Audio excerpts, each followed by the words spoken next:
Masa remaja adalah masa penting kehidupan, di mana terjadi perubahan dari anak-anak menuju dewasa.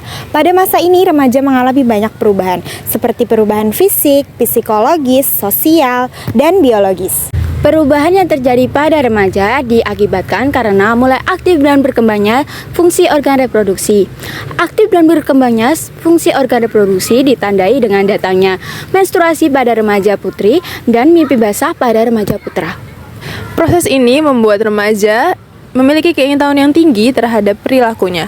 Salah satu perilaku yang ingin dicoba ialah perilaku seks pranikah. Perilaku seks pranikah atau yang sering kita kenal sebagai seks bebas adalah perilaku seksual remaja yang dilakukan tanpa adanya ikatan pernikahan. Biasanya, seks pranikah atau seks bebas ini sering dilakukan saat remaja berpacaran.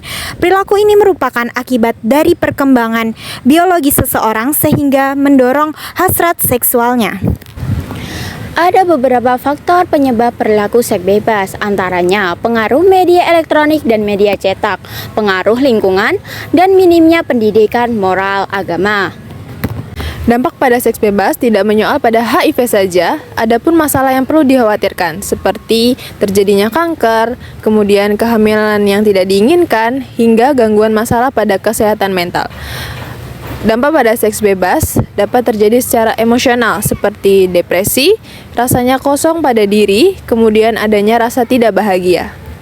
Salah satu bahaya terbesar yang perlu diwaspadai jika seorang remaja melakukan seks bebas atau pranikah adalah resiko penyakit menular seksual seperti HIV atau AIDS, gonore, klamidia, dan lain-lain.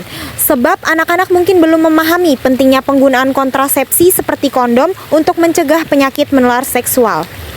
Adapun pencegahannya antara lain: yang pertama, selektif dalam memilih teman. Lingkungan pertemanan sangat berpengaruh bagi seseorang untuk membentuk karakternya. Jadi, hindari pertemanan yang menurut kita membawa dampak negatif. Jadi, kita harus pintar-pintar mencari teman ya teman-teman. Yang kedua, berpendirian kokoh. Remaja harus berani mengatakan tidak pada perilaku yang menyimpang. Jadi, apabila ada teman yang mengajak untuk berperilaku tidak baik, tolaklah dengan tegas. Yang ketiga, perbanyak kegiatan yang positif. Kita sebagai remaja yang tidak ingin terjerumus dalam hal yang bersifat negatif, kita wajib mengikuti hal-hal yang bersifat positif, seperti mengikuti organisasi, meningkatkan kualitas diri, serta tidak ikut terjerumus dalam hal-hal yang melanggar norma negara maupun agama. 4. Ingat akan orang tua agar kita tidak terjerumus dari pergaulan bebas hingga seks bebas. Jadi jangan sampai seks bebas menghancurkan harapan kedua orang tua kalian. Dan yang terakhir, mendekatkan diri dengan agama.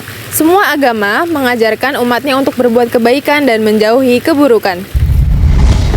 Kami dari Poltekkes Kemenkes Surakarta mengucapkan terima kasih. Jurusan D3 Kebidanan siap mengguncangkan dunia. Hindari seks bebas ya guys.